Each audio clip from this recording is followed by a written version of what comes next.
Le journal Écho de Lyon Décideur vous est présenté par SG Auvergne-Rhône-Alpes.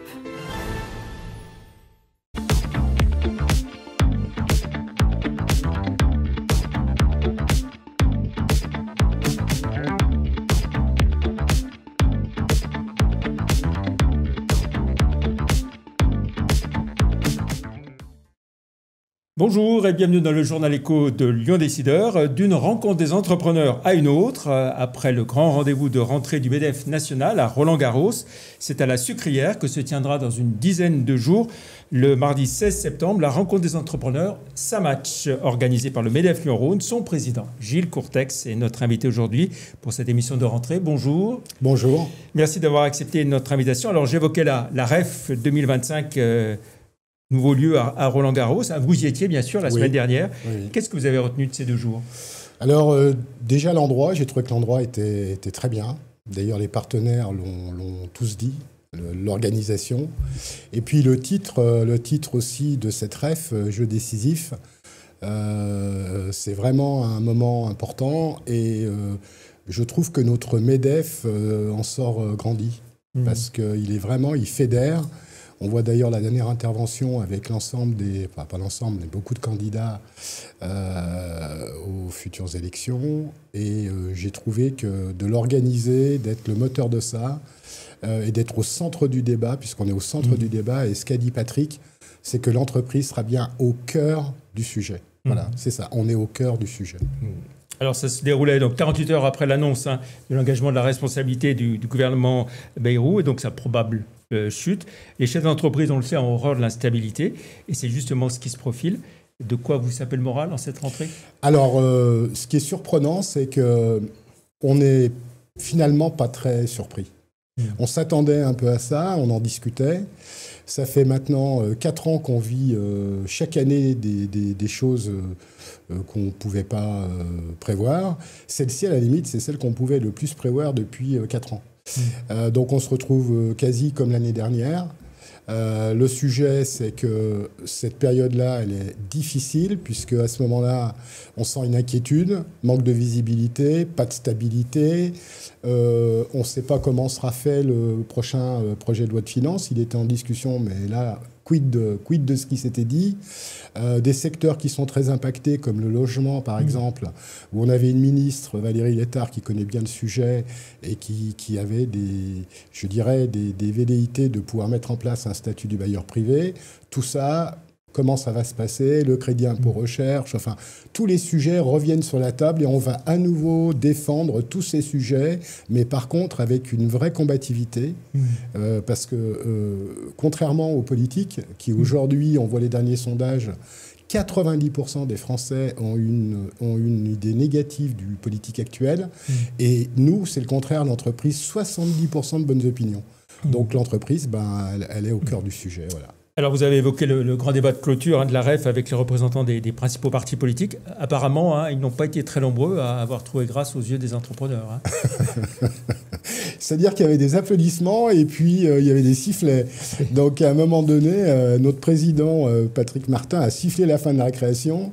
D'ailleurs, j'ai bien aimé cette intervention. Il a dit, écoutez, moi, j'ai pu intervenir à l'Humanité, à la fête de l'UMA sans que je sois sifflé. Donc, je vous demanderai de ni applaudir, ni siffler.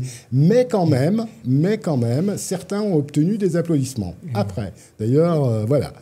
Donc et j'ai trouvé que ce débat était intéressant dans le sens où il s'est passé de manière très calme. Chacun a pu intervenir et c'est important. Ça prouve quand même l'importance du monde économique. Ils étaient tous là et c'est rare de les voir tous réunis quand même. Voilà. Alors, il a été dit que tout le monde doit participer à l'effort pour stopper la hausse de l'endettement. Les plus hauts revenus, les retraités, plus que d'autres ? Alors, bon, moi, les retraités, je pense qu'il faut le moduler. Il y a des retraités qui ont vraiment les moyens et il y a des gens qui ont des petites retraites. Bon, si on doit tous participer, à un moment donné, de toute façon, je pense qu'il faudra le faire. Moi, je pense qu'il y a 2 choses. Il faudra participer beaucoup plus, être plus nombreux à participer, mais aussi en termes, je dirais, il faut de l'équité, il faut de la justice, et puis il faut retrouver un projet, une confiance, parce qu'aujourd'hui, ce qui nous manque, c'est qu'on n'a rien. On n'a pas de vision de la France, on n'a pas de projet, on n'a rien, quoi. On est dans une période qui est assez bizarre pour moi. Et nos entrepreneurs, d'ailleurs, Jean-Pierre, nos entrepreneurs sont très attentifs à ce qui se passe, mais sont dans une... Ils bloquent les choses, ils attendent, ils n'investissent pas. Comme on dit, le cash est important, on garde le cash dans la structure. Et c'est ce qu'on voit aussi au niveau des Français, puisqu'on n'a jamais vu autant d'épargne. Donc en fait, ça bloque le commerce, ça bloque les affaires, ça bloque tout. Alors, comment se portent les entreprises en cette rentrée, ici, dans la région, hein? On a d'un côté une note de conjoncture de la CCI de région qui, on peut dire, assez pessimiste. Et puis, au niveau national, on a quand même eu un ou deux chiffres qui sont arrivés. La croissance du PIB, alors, c'est pas énorme, hein, plus 0,3%. L'emploi qui se maintient pas si mal que ça. Qu'est-ce que vous nous dites, vous, de ce que vous voyez des entreprises lyonnaises? Alors, déjà, je trouve qu'on a la chance d'être sur un territoire où on a des entreprises qui sont très solides. Bon, ça, c'est un premier point. Ensuite, au niveau de l'activité, je dirais, on est quand même sur un territoire qui est fort économiquement. Ça, c'est un deuxième atout pour nous. Et puis, il y a une résilience remarquable, je trouve, des entreprises. Elles se sont organisées. Et aujourd'hui, si je peux parler de mon entreprise, nous, on est dans un secteur où c'est très difficile, mais on s'est mis en mode de combat. Et puis, on est là et il faut passer. Et aujourd'hui, on attend, on se dit pas, on attend que ça tombe du ciel. Nous, on se dit, voilà ce qu'on a. Avec ça, il faut qu'on arrive à boucler l'année. Donc, on est en mode combat, quoi. Alors, on fait attention à tout. Mais justement, sur le logement, l'immobilier, est-ce qu'on peut dire qu'on a touché le fond ou pas forcément? Ah, mais oui. Ah, mais oui. De toute façon, moi, je reste confiant sur ce secteur parce qu'à un moment donné, il y a un tel manque de logements que de toute façon, ça va exploser, quoi.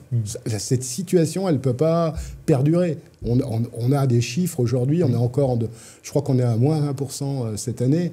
Non, mais moins 20%, c'est pas possible. On voit bien les problèmes. Après ce qu'on a déjà eu 2023, 2024. Voilà. Et puis nous, dans le monde économique, quand vous devez recruter des collaborateurs qui doivent se loger, il faut qu'ils puissent se loger. Les étudiants, ils n'arrivent plus à se loger. Donc, je veux dire, il y a vraiment un problème et qui est national, mais qui est très fort sur notre territoire, très marqué. Alors justement, vous évoquiez ce qui devait avancer là, avec la ministre du Logement, MaPrimeRénov' qui devait redémarrer. Et MaPrimeRénov', les décrets ne sont pas signés. Hein. Voilà, peut-être aujourd'hui. Peut-être aujourd'hui, mais il faut qu'ils soient signés avant cette semaine. Avant lundi, prêt à taux zéro élargi. Mais à côté de ça, on risque de se prendre des taux d'intérêt qui, au lieu de baisser, vont monter, oui, puisque la particularité de l'immobilier, c'est sur les obligations. Donc, on a repris 0,20, 0,25. Donc, ça veut dire que ce n'est pas favorable à l'immobilier. Hein. Et même d'un niveau général, l'investissement aujourd'hui. Hein. Les clients qui ont acheté à des taux bas, ils n'ont pas envie aujourd'hui de contracter. Ils ont acheté à 1%. Ils voient des taux à 3,30, 3,20, 3,30, 3,50. Ils se disent non, mais on garde notre investissement. Tant pis, on s'en accommode et puis on attend des temps meilleurs. Hein. Alors, on va parler de la rencontre des entrepreneurs. Ça match. 2 événements en un seul. Fini l'alternance entre l'événement rencontre des entrepreneurs. Ça y est, maintenant on a trouvé on a mis du temps, mais on y est. Donc maintenant, ça sera chaque année. Chaque année à la rentrée. En septembre, hein, puisque, oui. Bon, la rentrée chaque année. La date du printemps vous a été piquée par le MEDEF Auvergne-Rhône-Alpes pour sa rencontre des entrepreneurs? Non, mais je pense qu'il va se délocaliser, il va se promener, puisque c'est un MEDEF régional. Donc il ne peut pas toujours le faire là, c'est normal. Hein. Bon. On a Lyon, on a Clermont-Ferrand, donc peut-être que la prochaine sera alors donc l'idée, c'est d'avoir tout le monde... Il n'y a pas de compétition, c'est deux choses différentes. Il est sur un modèle à 500-600 personnes, on sera 1500, voire plus. Oui. Donc alors, si on est comme la dernière fois, on était près de 2000. Donc tout le monde sur une journée, donc plutôt les entrepreneurs condenser le matin, toute la journée, et puis les jeunes à partir de l'après-midi. Les jeunes l'après-midi, parce qu'on veut garder cet événement, cet événement vis-à-vis des jeunes, et eux, ce sera l'après-midi avec une rencontre avec 200 entrepreneurs aussi qui vont rester, ils sont très demandeurs en fait de l'échange avec les dirigeants ou les chefs d'entreprise. Donc ça, on va le maintenir. Il y aura aussi une ouverture avec Paul Marcon et Mathis Dumas. Paul Marcon, bien sûr, qui a été Bocuse d'Or. Et puis Mathis Dumas, qui a été avec le fameux youtubeur qui est monté, qui a fait le fameux sommet. Oui, je vois. Mais voilà. Bon, il sera là aussi, et il est aussi guide d'haute montagne. Donc les jeunes, ça leur donne des repères. Et puis il y aura cette génération vis-à-vis de, je dirais, du numérique et de l'IA, elle est dedans, quoi. Pour elle a une appétence à ça. Justement, il va beaucoup être question d'IA, d'intelligence, de souveraineté entrepreneur, IA. Voilà. Et le T derrière. Voilà.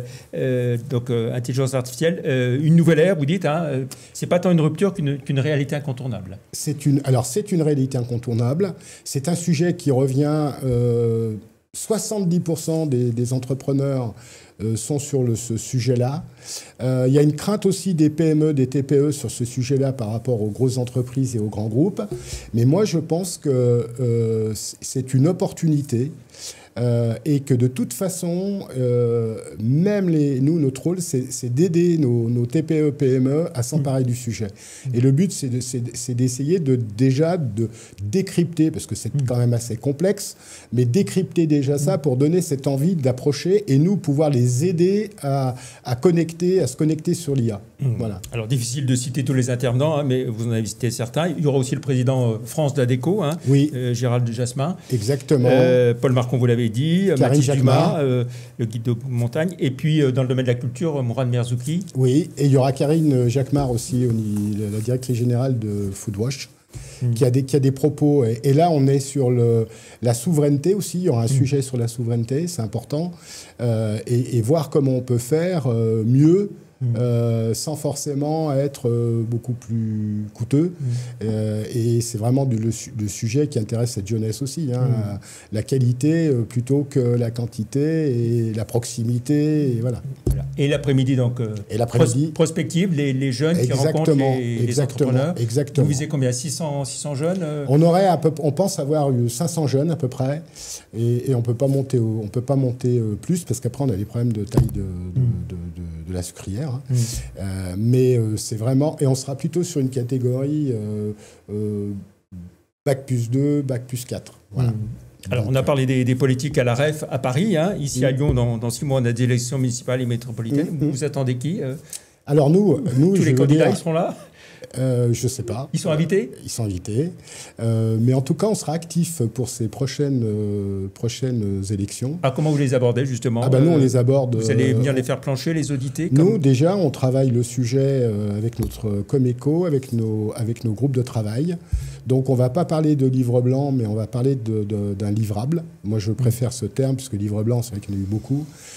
Si on veut être pragmatique, il faut être relativement dense sur le propos, mais on va aborder les sujets du logement, de la mobilité, de l'attractivité, et ensuite, bien sûr qu'on va recevoir les candidats aux élections. Mais bon, pour l'instant, ils ne sont pas tous déclarés. Alors justement, dès lors qu'un illustre chef d'entreprise lyonnais se lance dans la campagne à Lyon, Jean-Michel Aulas, pour ne pas le citer, est-ce qu'il sera forcément le candidat du patronat local ? Alors, c'est dur de dire ça parce que je sais pas qui va se déclarer, comment ils vont se déclarer. Puisqu'il y aura la mairie de Lyon, il va y avoir aussi la métropole. On sait quand même que la partie importante, c'est quand même la métro. Hein. C'est là où le budget est le plus important, c'est le budget de la taille de la région. Donc, par rapport à ça, nous, c'est le candidat, on va faire part de nos demandes. Et on va écouter les candidats. Et pour nous, le choix du candidat, chacun choisira. Mais je pense qu'ils vont choisir en fonction du candidat le plus proche de nos souhaits. Mais vous donnerez une consigne de vote ? Je donnerai ma position, oui, peut-être. Oui. Votre position en tant que président du MEDEF Lyon-Rhône ? En tant qu'entrepreneur déjà. Parce que je suis un entrepreneur avant tout. Alors, on en revient pour finir à la rencontre des entrepreneurs. Ça match, le 16 septembre, toute la journée, la sucrière, ça commence à quelle heure, ça finit ? Ça commence on commence à 9h. J'ouvre à 9h. Et puis, séquence, on a un point presse à midi. J'ai un point presse. Ensuite, on a le fameux déjeuner où on est 500 au déjeuner. Et puis ensuite, on reprend l'après-midi à 15h. Ce qu'on veut, c'est qu'on ait un moment de déjeuner entre 13h et 15h où les gens, on s'est rendu compte que les gens aimaient bien rester au déjeuner et ça permet quand même de faire du lien. Donc, on veut pas on veut le garder avec un temps qui permette de discuter, quoi. Et il est encore temps de s'inscrire ? Ah oui, oui. Inscrivez-vous et puis Alors, ça sera vraiment... sur le site Oui, sur le site du MEDEF. Inscrivez-vous parce que vraiment, ce sera un temps important et où on aura beaucoup de débats et ce sera très varié. Très bien. Et donc, Lyon Décideur sera présent sur cette avec nous. rencontre des entrepreneurs Saint-Match avec un plateau télé où nous aurons l'occasion d'interroger un certain nombre d'entrepreneurs qui seront là, d'invités, d'intervenants et de partenaires de l'événement. Voilà. Merci beaucoup, Gilles Courtex, d'être venu dans le Journal Écho. Merci, Jean-Pierre. On se retrouve la semaine prochaine, vendredi prochain, pour une autre émission. Merci, au revoir. Merci, au revoir.